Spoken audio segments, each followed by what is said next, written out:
Hey everybody, it's Lynn, and I just want to tell you that I've tried to do this video 3 times. Oh no, this is my 3rd time, and it's so frustrating.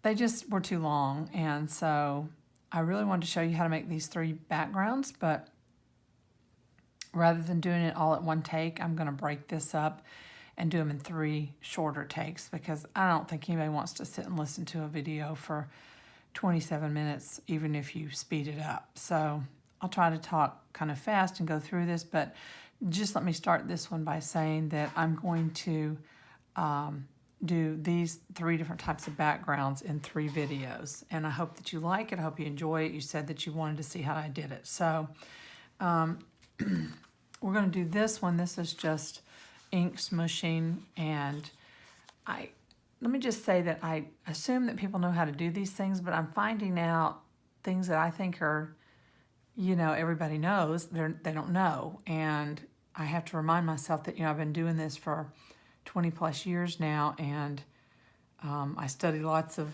tutorials, and I'm just do it a lot. So everybody doesn't know everything because some people are newer, and so I don't want to be too basic, but I also don't want to assume people know too much about how to do these things. So with that said, I'm going to do one on ink smushing, and then I also want to do one with watercolor paints. These are all 3 of these are actually very kid friendly, so I just kind of want to point that out, that they're going to be kid friendly, things that you can do with your children, or you can let your kids make some backgrounds for you. So this is one that I'll do on another video, but this is the one I'm going to do today. And this is one that I did with the children in our church when I worked with young people, really young people. On Wednesday nights, we'd have about 40 kids there, and every week I would have to come up with crafts for them to do, and I'd just try to keep it affordable so I could afford to do it for them and everything. But this one is one that they just really love. They did love to make cards, and I'm glad because I just enjoy paper crafts so much. But this is one that they really loved, and it's super kid friendly. It does get a little messy with their hands, but really not messy on anything else. And if you'll notice on this one, I have, you can see it's got heat embossed background on there and just white, and then some color behind it. And I'm going to show you how we make that color. This one is what I call like cleanup paper, and it's done on just regular cardstock. And when you use cardstock versus watercolor paper, the paper doesn't react the same way that watercolor paper would react. It's just you can't keep adding water to it and make it flow and move. It is what it is when it comes off. Today when I do this, I'm going to do a point where I would normally use this, I'm going to use another piece of watercolor paper. But I'll tell you that this is where I would use watercolor paper if you want to, regular paper, if you want to get this effect, which is more like a crunched up looking paper with ink on it. And I like it. I like it, and it's going to be great on a card, and I'll make a card with it, and I'll show it to y'all. But it is a different look than when you have watercolor paper, where the watercolor paper will bleed and move water. So with that said, I'm just going to get started. And for the sake of time, I am not going to emboss a background. I've already done that, and I think you'll be able to see it on here. Let me tilt it up and see. Can you see? There is embossing on there. And this is watercolor paper. It's 140-pound weight. It's very absorbent. And what I did is I just heat embossed with Versamark a background stamp, or a part of a background stamp, not even the whole background stamp, with white. I think you could do clear too. If you have clear and you don't have white, I think clear would work just fine. My white is actually kind of got some black smudges and sprinkles in it, so my white, I probably should have used clear because my white's a little bit dirty. But with that said, I just want to get started real quick on what I use and how I do it. So this is tissue paper. This is not the kind of tissue paper that you would stuff in a bag for a present. This is what they call bleeding tissue paper. You can buy this on Amazon. It's really very inexpensive. You can see it's 20 colors, and they're 20 by 30 each, and there's 100 sheets out in here.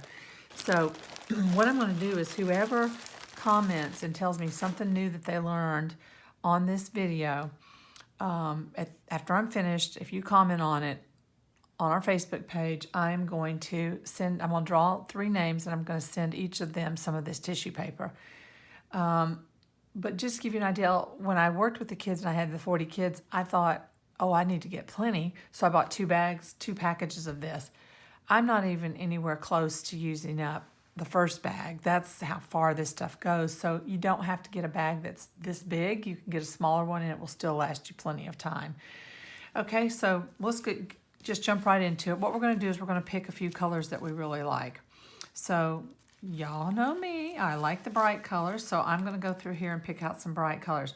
You can use the lighter colors, but I'm just going to be honest with you, they're not going to leave as big of an impression on your background. Like these are mostly brighter colors, so they really stand out, but you can see down here where the light pink is, it doesn't show quite as much in the yellow. But I'll throw a couple extra pieces in that, you know, just so you can see. So there's plenty of colors here. I'm just picking out some that jump out at me.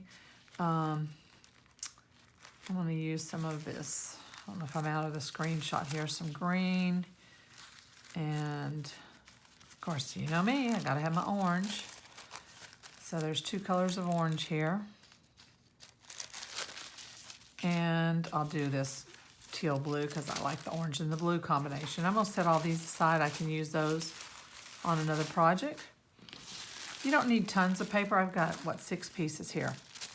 So, and these are just cut down out of that bigger sheet. They're just small pieces out of that because I don't want to waste any if I can help it.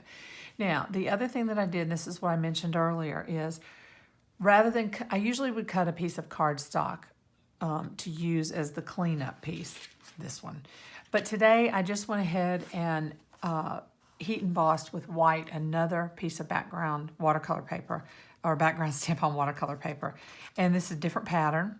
And I just thought, well, I'll get 2 watercolor backgrounds out of this stuff that I'm getting ready to do. So let's get started. What I'll first do is I will mist with water, my watercolor paper, just to get it kind of wet because I want this stuff to stick on it. And what I'm going to do is I'm just going to gently wad this up and lay it on here. And because it's wet a little bit, it'll stick a little bit better, not just fall off.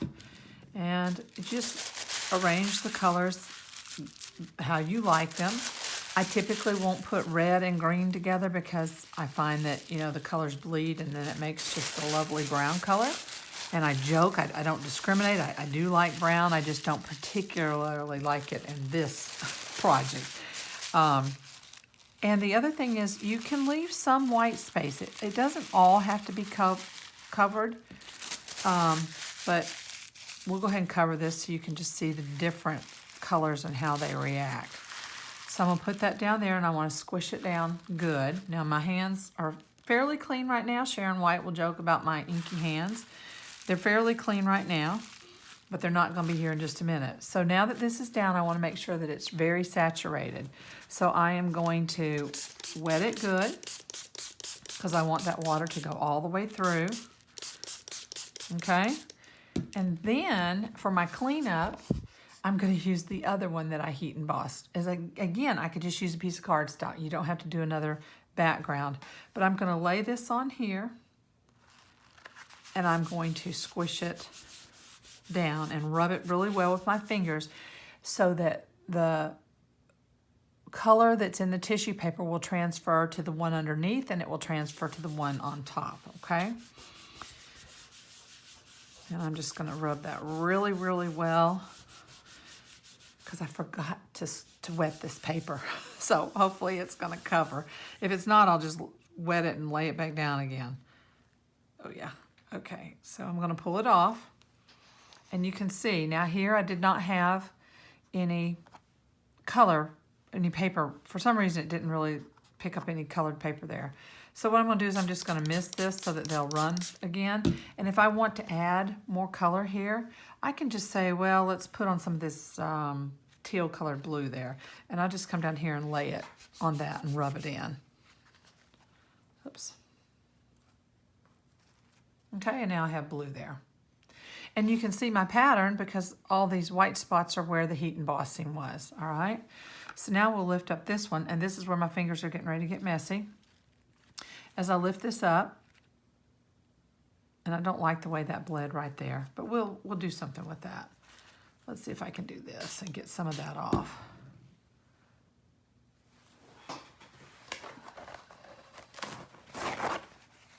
I've done this so many times I ran out of a paper towel roll and I had to go get another roll of paper towels.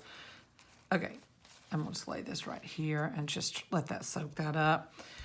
And I'm okay with some white space right here, so I'm gonna leave that. I don't mind that at all. And also, while I'm letting that sit for just a minute, I always cut these out a little bit bigger than what my final product will need to be. For example, this one is probably 4.5 by 6 because that's 1/4 of a sheet of my watercolor paper. So that's probably what that is.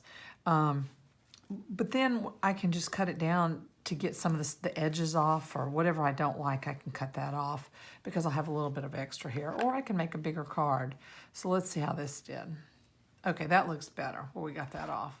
Okay, so that's it. And you set those aside to dry. I try not to dry them with the gun because I think it blows the water around too much and moves the color around.